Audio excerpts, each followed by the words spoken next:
Hello my dear students, welcome to Nishant commerce classes. Students, आज हम आपके लिए लेकर आए हैं अकाउंटेंसी का चैप्टर गुडविल का नेक्स्ट टॉपिक, जो क्या है देखिए, need for valuation of goodwill. Goodwill की वैल्यूएशन की क्या जरूरत है और कब हम गुडविल की वैल्यूएशन करते हैं, ऐसे कौन कौन से केसेस हैं जब हमें वैल्यूएशन करनी पड़ती है गुडविल की, उनके बारे में आपको पूरी डिटेल में बताएंगे स्टूडेंट्स।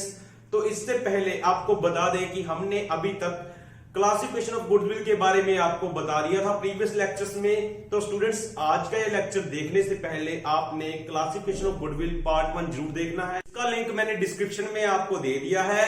तो यह मैंने क्यों कहा, क्योंकि जो नीड मैं आपको बताने जा रहा हूं वैल्यूएशन की, उसको मैं इंटरलिंक करने जा रहा हूं गुडविल की टाइप्स के साथ। तो इंट्रोडक्शन में मैं वही बताऊंगा पहले आपको शॉर्ट में। तो आपने पूरी डिटेल में अगर देखना हो तो क्लासिफिकेशन ऑफ गुडविल जरूर देखना स्टूडेंट्स।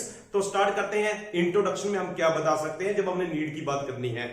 तो देखिए स्टूडेंट्स, हमें पता था कि गुडविल दो प्रकार की होती है, परचेज्ड और नॉन परचेज्ड गुडविल। हम बात कर रहे हैं फिलहाल परचेज्ड गुडविल की। देखिए, आप एक्चुअल में जब भी कोई बिजनेस परचेज करते हैं तो आपको क्या मिलता है? आप कहेंगे उसी बिजनेस की एसेट्स हमारी हो गई, अभी उसी बिजनेस की सारी लायबिलिटीज वो भी हमारी हो गई। तो हम शॉर्ट में क्या कह सकते हैं कि हमें नेट एसेट्स मिलेंगी, एसेट माइनस लायबिलिटीज को डिनोट करके मैंने क्या कौन सा वर्ड यूज कर लिया, नेट एसेट्स। तो सपोज कीजिए मैंने जो बिजनेस परचेज किया एबीसी लिमिटेड, वो वह स्टेशनरी का काम था, उनका बिजनेस परचेज किया और मुझे नेट प्रॉपर्टी या नेट एसेट्स कितने की मिली, 8 लाख रुपीस की। अब आप सोच रहे हैं कि उसके लिए मैंने कुछ ना कुछ पे भी किया होगा, ऑब्वियसली कि फ्री में तो मुफ्त में तो कुछ भी नहीं मिलता। तो सपोज कीजिए मैंने जो उनको पेमेंट की, उन्होंने मुझसे 10 लाख रुपीस मांगे पूरे बिजनेस के, जो हमने एक लमसम अमाउंट फिक्स कर ली थी बिजनेस की कि इतने पैसे हम आपको देंगे। तो उन्होंने मुझसे मांगे थे 10 लाख रुपीस। अब वो 10 लाख को मैं क्या कहता था, परचेज कंसीडरेशन।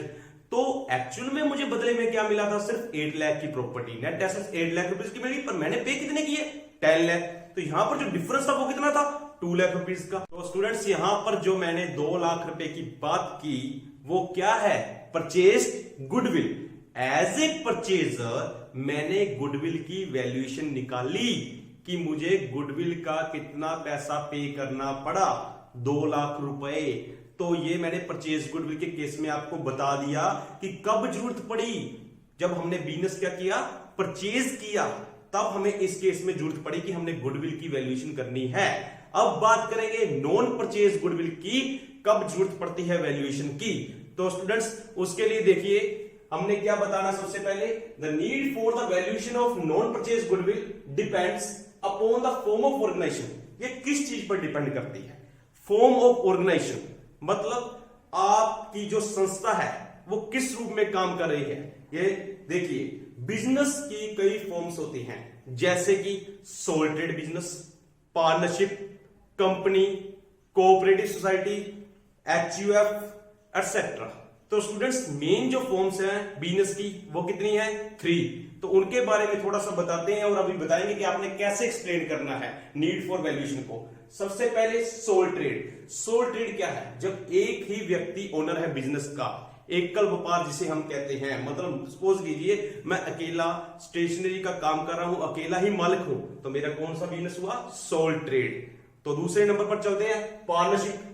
जब मेरे साथ एक या एक से अधिक पार्टनर्स हैं, मतलब मैं अकेला काम नहीं कर रहा, एक से ज्यादा पर्सन मेरे साथ मिलकर काम कर रहे हैं, हम सभी मालिक हैं। अगर हम 3 पार्टनर्स हैं तो तीनों के तीनों हम बिजनेस के मालिक हैं, तीनों बिजनेस को चला रहे हैं, तो वो कौन सी फॉर्म होगी, पार्टनरशिप।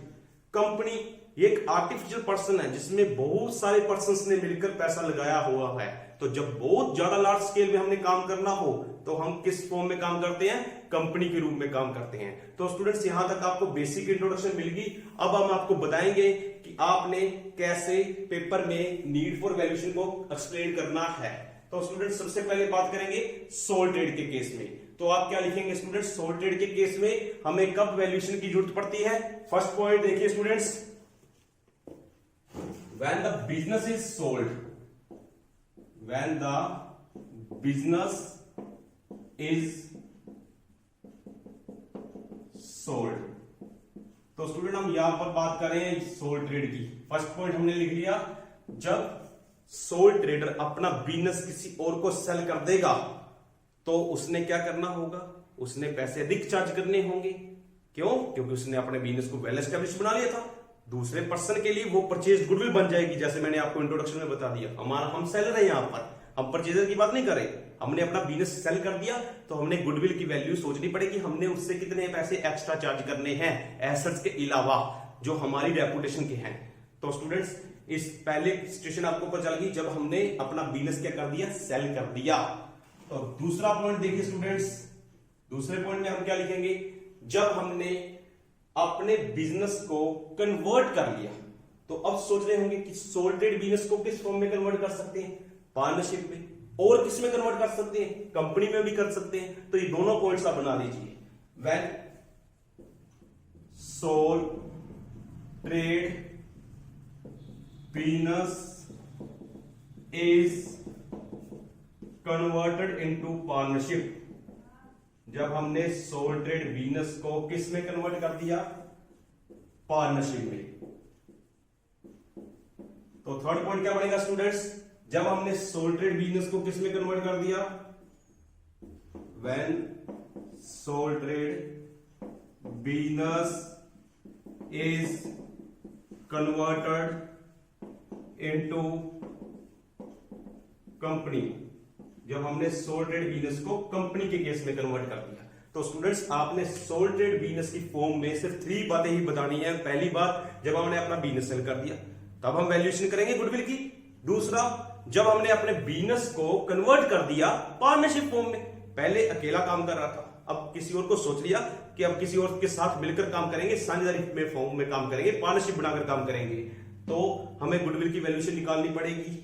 थर्ड केस क्या, कब निकालनी पड़ेगी, जब हमने सोल ट्रेड से किस फॉर्म में चलेगी, कंपनी की फॉर्म में चलेगी, कि हमने सीधा भी लार्ज स्केल पर डिसाइड कर लिया कि लार्ज स्केल पर हमने काम करना है, तब हम गुडविल की वैल्यूएशन निकालेंगे।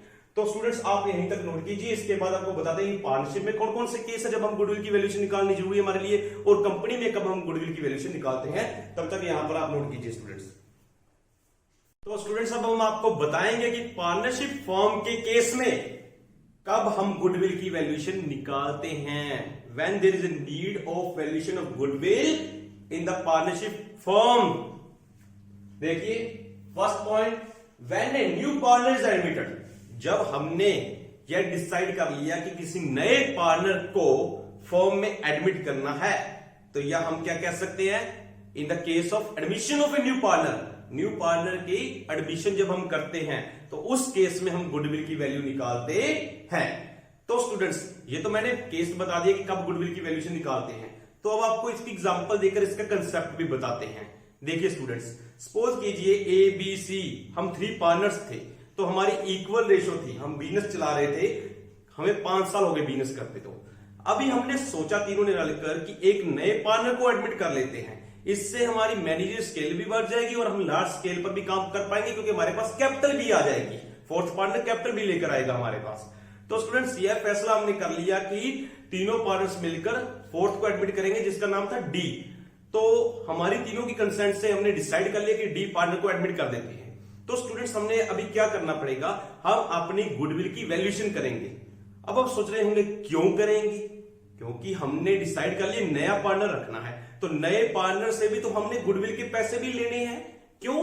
क्योंकि इतने सालों से हम तीनों रलकर 5 साल से काम करके हमने अपना बिजनेस एस्टेब्लिश किया, तो उसको हम अगर अपना बराबर हिस्सेदार बनाना चाहते हैं, तो उसे हम इक्वल इंपोर्टेंस देना चाहते हैं, तो कब देंगे, जब वो हमारे इक्वल कैपिटल कंट्रीब्यूट करेगा और इक्वली इतनी मेहनत करेगा। और वो 5 साल जो पहले हमने मेहनत करके नाम बनाया, तो उसको ऐसे थोड़ी वो नाम के पैसे मुफ्ती में बांट देंगे। तो हम उससे कहेंगे कि आप गुडविल के पैसे लेकर आइए। सपोज कीजिए हमारी गुडविल हमने जो वैल्यूएट की, जो जस्ट एस्टिमेट बेसिस पर होती है स्टूडेंट्स, इसके कई तरीके होते हैं वैल्यूएशन के, वो आपको बाद में बताएंगे पूरी डिटेल में। तो हमने गुडविल की वैल्यू निकाली 4 लाख रुपीस अपनी फर्म की, और डी को हमने रखा था 1/4 शेयर के लिए। तो 4 लाख का 1/4 कितना बनेगा, 1 लाख। तो डी जो कैपिटल हमारे बराबर लेकर आएगा वो तो लेकर आएगा ही, उसके अलावा हम उससे 1 लाख रुपीस गुडविल के भी लेंगे। गुडविल के भी आप 1 लाख रुपए लेकर आइए। इससे क्या होगा, तो कल को अगर हमने कोई भी फैसला करना हो, फर्म को कंपनी में कन्वर्ट करना हो या फर्म अपनी सेल करनी हो, तो जो भी हमने कोई फैसला करना होगा तो हमें कोई परेशानी नहीं आएगी। क्यों? क्योंकि उससे भी हमने इक्वल कंट्रीब्यूट करवा लिया है, और कल को अगर हमारी गुडविल सेल भी होती होगी तो उसे इक्वल कंट्रीब्यूट करके पैसा वापस कर देंगे। तो फिलहाल हमने ले लिया पैसा उससे। क्यों लेना है? क्योंकि जो गुडविल हमने बनाई है उसका कोई रोल नहीं था बनाने में, वो तो हमारी केले की मेहनत थी। हम तीनों ने मिलकर पैसा जनरेट किया था, इनकम जनरेट की थी, ना कि उसकी वजह से हमारा नाम बना। वो तो अभी एंटर हो रहा है फर्म में। तो ये कंसेप्ट था कि हमने केले की मेहनत की है। अगर हम उससे गुडविल का पैसा नहीं लेते तो कल को अगर हम फर्म सेल करते हैं तो वो वैसे मांगेगा कि ये गुडविल के पैसे मेरी वजह से बने। तो उम्मीद करते हैं स्टूडेंट्स आपको यहां तक समझ में आ गया होगा। अब चलते हैं सेकंड केस की ओर। देखिए, व्हेन ए पार्टनर रिटायर्स और डाइज, जब कोई पार्टनर रिटायर हो जाता है हमारी फर्म से, या बदकिस्मती से उसकी डेथ हो जाती है, तो हम गुडविल की वैल्यू निकालते हैं। क्यों? क्योंकि हमने अभी उनको पैसे देने हैं। जो रिटायर हुआ उनको हम पैसे देंगे, रिटायरिंग पार्टनर को गुडविल की वैल्यू निकालकर उसका हिसाब क्लियर कर देंगे। इसी तरीके से जिस पार्टनर की डेथ हो गई है उसे तो हम पैसे नहीं दे सकते, परंतु उसके परिवार को या उसके लीगल रिप्रेजेंटेटिव को हम गुडविल का हिस्सा निकालकर जो उनका पैसा बनता है गुडविल का, वो उसे वापस करना होता है। तो उम्मीद करता हूं यहां तक आपको समझ में आ गया होगा स्टूडेंट्स। अब चलते हैं थर्ड पॉइंट की ओर। When the partnership firm is sold, जब हमने अपनी फर्म सेल कर दी तो उस टाइम भी हमने ये डिसाइड करना है कि हमारी फर्म की वैल्यू इतनी है, हमने इतने का नाम बना लिया तो हम इतने पैसे मांगेंगे। तो फिलहाल तो आपस में कंसेंट होती है बाय और सेलर की, तभी वैल्यू फिक्स होती है कितनी है कितनी नहीं, परंतु हमें एक तरीके से अनुमान तो लगा के रखना ही पड़ता है पहले से। तो तब जब फर्म हम सेल करेंगे तब भी हम वैल्यू निकालेंगे किसकी? गुडविल की। नेक्स्ट केस देखिए students, when the firm is converted into company, इसी तरीके से जब हमने डिसाइड कर लिया कि हमने पार्टनरशिप फर्म को किस रूप में कन्वर्ट करना है, कंपनी के रूप में कन्वर्ट करना है, उसे कंपनी में बदलना है, तब भी हम गुडविल की वैल्यूएशन निकालते हैं। तो नेक्स्ट पॉइंट देखिए students, when there is change in profit sharing ratio, जब सभी पार्टनर्स ने डिसाइड कर लिया कि हमने प्रॉफिट शेयरिंग रेशियो अपनी चेंज करनी है। जैसे एग्जांपल लीजिए ए बी सी, हम 3 पार्टनर्स हैं, 3:1 हमारी प्रॉफिट शेयरिंग रेशियो थी। अब हमने डिसाइड कर लिया कि हमने इक्वल प्रॉफिट शेयरिंग रेशियो करनी है, पैसा भी हम इक्वली कर लेते हैं। कैपिटल जितनी जितनी लगी है सभी बराबर कर लेंगे एक साथ, जिसने कम लगाई है वो और ले आएगा और जिसकी ज्यादा लगी है वो घर पे ले जाएगा। इक्वल कैपिटल हो जाएगी और प्रॉफिट शेयरिंग रेशियो भी हम कितनी रखना चाहते हैं? अभी इक्वल रखना चाहते हैं। तो जब हम प्रॉफिट शेयरिंग रेशियो चेंज करने के बारे में सोचते हैं तब भी हम गुडविल की वैल्यू निकालते हैं स्टूडेंट्स। उसके अलावा when there is amalgamation of firms, जब फर्म्स अमलगामेट हो जाती हैं। अब आपके लिए ये वर्ड बिल्कुल नया होगा, अमलगामेशन। तो स्टूडेंट्स इसके बारे में आपको एग्जांपल देते हैं। जैसे एक फर्म ने किसी और फर्म को खरीद लिया, टेक ओवर कर लिया या परचेज कर लिया, ये दो फर्म आपस में मिक्स हो गई हैं, मर्ज हो गई हैं, उन्हें हम क्या कहते हैं? अमलगामेशन। तो स्टूडेंट्स यहां तक आपको समझ में आ गया होगा। इसी तरीके स्टूडेंट्स आप ये भी लिख सकते हैं कि जब फर्म मतलब एक फर्म का सब डिवीजन हो जाता है। जैसे सपोज कीजिए ABCD लिमिटेड, ABCD एक फर्म थी, अब उन्होंने आपस में अनबन हो गई पार्टनर्स की, तो AB ने डिसाइड कर लिया कि हम अलग फर्म बनाएंगे और CD अलग हो गए। AB एक अलग फर्म बन गई, CD अलग बन गई, तब भी उन्हें गुडविल की वैल्यूएशन निकालनी पड़ेगी। तो ये थे पार्टनरशिप के केसेस जब हम गुडविल की वैल्यूएशन निकालते हैं। कौन कौन के केसेस थे मैंने आपको डिटेल में बता दी स्टूडेंट्स। इसके अलावा अब हम बात करेंगे कंपनी के केस के। कंपनी के केस में कब हम गुडविल की वैल्यूएशन करते हैं, कब हमें जरूरत पड़ती है गुडविल की वैल्यूएशन करने की, तभी तक आप ये सब नोट कीजिए स्टूडेंट्स। तो स्टूडेंट्स अब हम बात करेंगे थर्ड केस की, कंपनी के केस की। अगर हमारी जो बिजनेस की फॉर्म है, हमारी फॉर्म ऑफ बिजनेस क्या है? कंपनी है। तो कौन कौन से केसेस में हमें गुडविल की वैल्यूएशन करनी पड़ेगी? तो फर्स्ट पॉइंट देखिए स्टूडेंट्स क्या है? व्हेन 2 और मोर कंपनीज अमलगामेट। वही पॉइंट आ गया दोबारा। पहले मैंने फर्म की बात की थी, अब कौन सी बात कर दी? कंपनी की बात कर दी कि एक से अधिक मतलब 2 कंपनीज है वो आपस में अमलगामेट हो जाती है, मिक्स हो जाती है, मर्ज हो जाती हैं, या एक कंपनी दूसरी कंपनी को खरीद लेती है, तब वह गुडविल की वैल्यूएशन करते हैं। तो सेकंड पॉइंट क्या है? देखिए students, when the business of the company is sold to the another company, जब एक कंपनी ने अपना बिजनेस ही सेल कर दिया, मतलब किसको? दूसरी कंपनी को। जैसे ए कंपनी को बी कंपनी ने खरीद लिया, तो वो क्या हो गया? अभी ए कंपनी ने अपना बिजनेस सेल कर दिया है बी कंपनी को, तब गुडविल की वैल्यूएशन निकाली जाएगी। उसके अलावा स्टूडेंट्स थर्ड पॉइंट देखिए, for valuation of share of the company, ये थोड़ा सा आपके लिए नया पॉइंट आया है। वो क्या है देखिए, वैल्यूएशन ऑफ शेयर। एक्चुअल में क्या होता है, जो कंपनी में शेयर होते हैं हम कभी कभी उनकी वैल्यूएशन करते हैं। तो वैल्यूएशन ऑफ शेयर करने के लिए सबसे पहले हमें गुडविल की वैल्यूएशन निकालनी पड़ती है, उसके बाद ही हम शेयर की वैल्यू निकाल पाते हैं। तो स्टूडेंट्स, तो यहां पर आपको वैल्यूएशन ऑफ शेयर में सबसे पहले शेयर का मीनिंग पता होना चाहिए था। तो शॉर्ट में शेयर के बारे में बता देते क्या होता है। तो स्टूडेंट्स, आप सभी यहां तक ये तो जानते हैं कि जो कंपनी है उसमें बहुत सारा पैसा लगा होता है। So the total capital of the company is divided into some parts. हम क्या करते हैं, जो कंपनी की टोटल कैपिटल है उसे कुछ पार्ट्स में डिवाइड कर देते हैं। हर एक पार्ट को हम शेयर के नाम से जानते हैं। जो जिसके पास होता है उसे हम शेयर होल्डर कह देते हैं। तो शेयर है क्या, एक्चुअल में एक सर्टिफिकेट ही होता है जो इस बात का प्रूफ देता है, इस बात का प्रमाण होता है कि आपने कंपनी में कुछ पैसा इन्वेस्ट किया हुआ है। तो जिसके पास वो शेयर है वो शेयर होल्डर बन जाता है। तो उस शेयर की अपनी एक फेस वैल्यू होती है और जो मार्केट वैल्यू है और टाइम टू टाइम चेंज होती रहती है। तो हमने जब भी ये तय करना हो कि मार्केट में हमारे शेयर की वैल्यू कितनी चल रही है, तो उस प्रोसीजर को हम क्या कह देते हैं, वैल्यूएशन ऑफ शेयर। तो स्टूडेंट्स, जब भी कंपनी डिसाइड करती है शेयर की वैल्यूएशन के बारे में, तो उस टाइम हमें गुडविल को कंसीडर करना पड़ता है। अगर हमारी गुडविल ज्यादा है तो ऑटोमेटिकली हमारे शेयर की वैल्यू भी ज्यादा होगी। तो यहां तक स्टूडेंट्स आपको समझ में आ गया होगा। अब बात करते हैं डी पॉइंट की। When one class of share is to be converted into another class, यहां पर क्या मीनिंग है, यहां पर मैंने क्लास का मीनिंग क्या होगा स्टूडेंट्स देखिए, कि जब हमने एक तरह के शेयर को दूसरी तरह के शेयर में कन्वर्ट करने के बारे में सोच लिया। अब ये एक क्लास का शेयर दूसरी क्लास का क्या मीनिंग होता है, तो स्टूडेंट्स इसके लिए आपको शेयर्स के बारे में नॉलेज होनी चाहिए कि शेयर मेनली दो तरह के होते हैं। एक प्रेफरेंस शेयर होते हैं, दूसरे इक्विटी शेयर होते हैं। वो पूरी डिटेल में आपको इन टॉपिक्स में मिल जाएंगे जब आप शेयर कैपिटल पढ़ेंगे। तो फिलहाल आप इतने बात ध्यान में रखिए कि दो तरह के शेयर है, प्रेफरेंस शेयर और इक्विटी शेयर। अगर कंपनी डिसाइड कर ले कि हमने जो हमारे प्रेफरेंस शेयर है उनको हमने इक्विटी शेयर में कन्वर्ट करना है, तो भी उस टाइम भी वो गुडविल की वैल्यूएशन निकालते हैं। तो स्टूडेंट्स, ये हमने सभी केस बता दिए कंपनी वाले कि जब कंपनी गुडविल की वैल्यूएशन करती है किन किन हालातों में उन्हें गुडविल की वैल्यूएशन करनी पड़ती है, ऐसे कौन कौन से केस थे जिनके बारे में आपको बता दिया। तो स्टूडेंट्स, इसके अलावा आप एक पॉइंट और लिख सकते हैं, वो कौन सा है कि जब तो वो एग्जांपल बन सकती है सेपरेट होने की, तो उस टाइम भी वो गुडविल की वैल्यू निकालते हैं।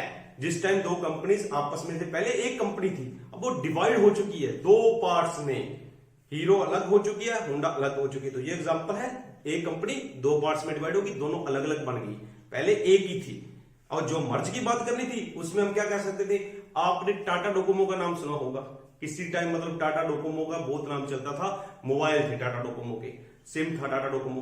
तो टाटा अलग कंपनी थी, डोकोमो अलग थी, दोनों आपस में मिक्स थी, मर्ज हो गई थी, अमलगामेट थी, तो इसलिए हमने टाटा डोकोमो नाम बना दिया था, टाटा डोकोमो नाम से जानी जाती थी। तो स्टूडेंट, उम्मीद करते हैं यहां तक आपको सभी के समझ में आ गए होंगे और आपने आज के लेक्चर में कुछ नोट किया है। इंपॉर्टेंट बात कि मैंने आपको तीन केस बताए, सोल ट्रेड बिजनेस, पार्टनरशिप और कंपनी, तीनों में दो कॉमन पॉइंट्स थे जो आपने नोट किए होंगे जरूर। फर्स्ट पॉइंट, बिजनेस सेल करने की बात सभी में आई है, when the sole trade business is sold, when the partnership business is sold, when the company is sold, तीनों में ये पॉइंट कॉमन था। दूसरा पॉइंट कौन सा आया है, सोचिए स्टूडेंट्स, दूसरा पॉइंट क्या था, चलो बता ही देते हैं। Sole trade business is converted into partnership, conversion वाला पॉइंट। सोल ट्रेड बिजनेस किस में कन्वर्ट हो गया, पार्टनरशिप में। पार्टनरशिप में हमने क्या बता दिया था, पार्टनरशिप किस में कन्वर्ट कर दी, कंपनी में। तो यहां पर हमने क्या वर्ड यूज कर दिया, अमलगामेट। एक कंपनी दूसरी कंपनी के साथ मर्ज हो रही है, जा हमने क्या कह दिया, एक कंपनी ने अपने ओनरशिप भी चेंज कर ली, मतलब अपना बिजनेस ही सेल कर दिया दूसरे को। तो स्टूडेंट्स, ये था ओवरऑल समरी, आपको बता दी गई है। उम्मीद करते हैं आपको आज का लेक्चर समझ में आ गया होगा। तो अगर आपको मेरा लेक्चर पसंद आया तो लाइक जरूर करना। तो मिलते हैं नई वीडियो लेकर नए टॉपिक के साथ। Thanks for watching the video.